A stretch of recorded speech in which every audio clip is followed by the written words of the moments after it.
I gotta say, man, life in this crazy, crazy clown world that we've got now, as an eyes open, mind open, common sense conservative, is always interesting, man. And the thing that strikes me the most, I think, conservatives and whatever you want to call the other side, because I don't really think you can call them liberals anymore.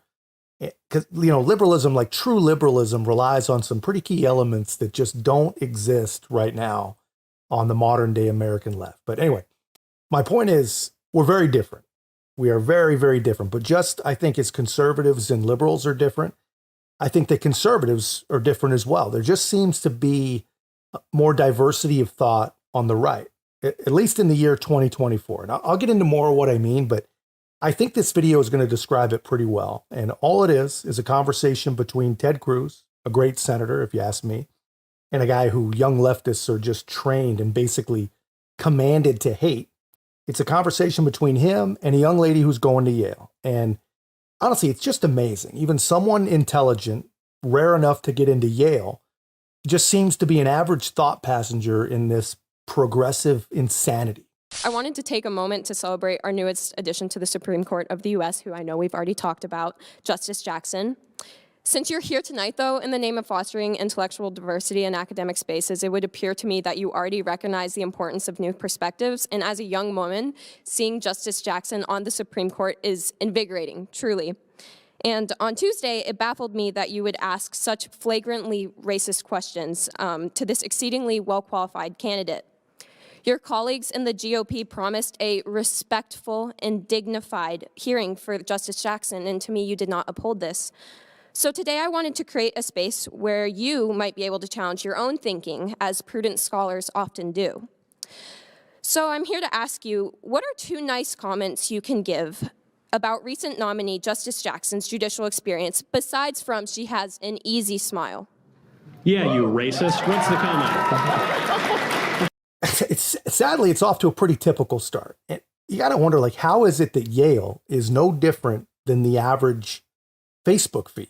I mean, she basically just said, I think you, Ted Cruz, are a racist, even though me, seeing Justice Jackson on the Supreme Court is invigorating as a young person. I can't tell you why, except for the fact that I'm just basically using that to virtue signal to this room that, unlike you, I am not a racist. That's basically what I heard her say. Not that it matters, but not a lot of people know this. And I guarantee the young lady in this video does not know this, but no living attorney has argued more cases before the Supreme Court than Ted Cruz.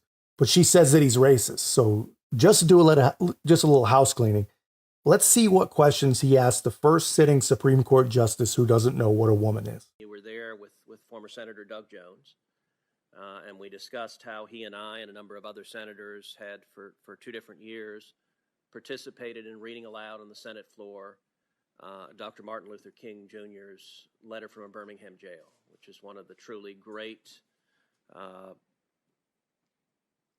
advocacies for civil rights our nation has seen. And you and I talked together about our shared admiration for Dr. King. When Senator Grassley questioned you earlier, he asked in particular about Dr. King's speech on the steps of the Lincoln Memorial, where he said most critically, I have a dream that my 4 little children will one day live in a nation where they will not be judged by the color of their skin, but by the content of their character. Do you agree with what Dr. King said in that speech there? And after our discussion, I pulled a copy of your speech and read the speech in its entirety. And there were elements of the speech that I thought were really powerful.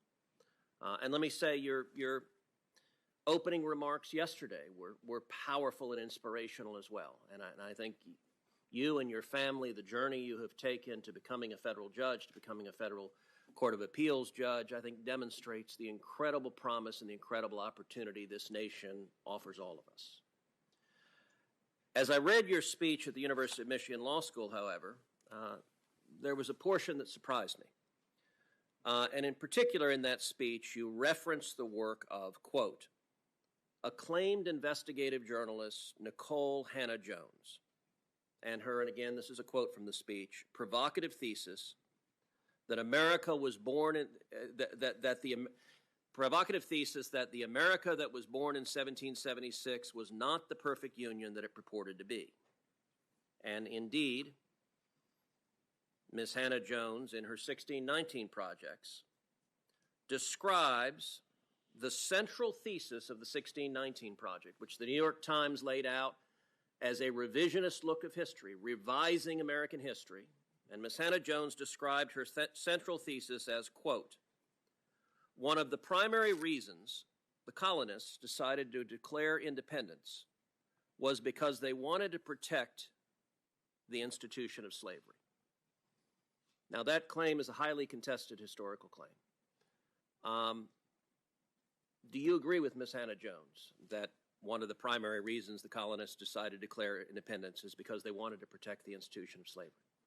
Are you aware that since the 1619 Project came out, that it has been roundly refuted by very respected historians, including Gordon Wood of Brown University, including James McPherson of Princeton University. McPherson called it a, quote, very unbalanced, one-sided account which lacks content and perspective.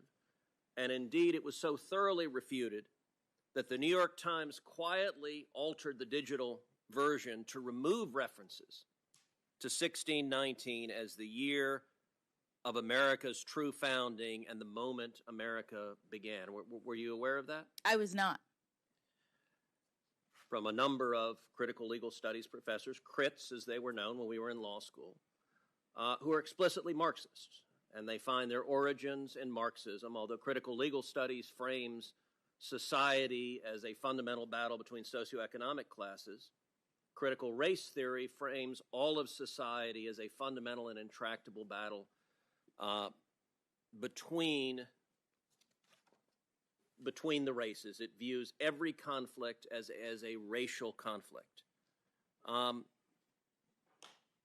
you think that's an accurate way of viewing society in the world we live in? Senator, I don't think so. Yeah. So very obviously a racist, and not just a racist, but the worst kind of horrible racist, the kind that actually respects and even cherishes Dr. Martin Luther King. It's remarkable stuff. I mean, here's the problem, I think, for this young lady and a lot of young people today. They really don't know what is or isn't racist anymore, because like everything else in their world, it's always changing. I mean, it's a living social construct, basically. It's always changing. And what's acceptable today is going to be racist tomorrow. Or if you're Justin Trudeau or Joy Behar or Jimmy Kimmel in blackface, what was racist yesterday is totally cool today. I mean, so really, I mean, it just seems like she thinks that a guy she thinks is white asking a black woman, allegedly, some questions, that itself is somehow racism. And I'm just curious, man, you guys tell me in the comments, what really is more racist? Someone asking someone about critical race theory or actual critical race theory? I mean, I'll keep going, but if you haven't already, help us grow. If you enjoy the comment, just hit the like button. It really, really does help a lot.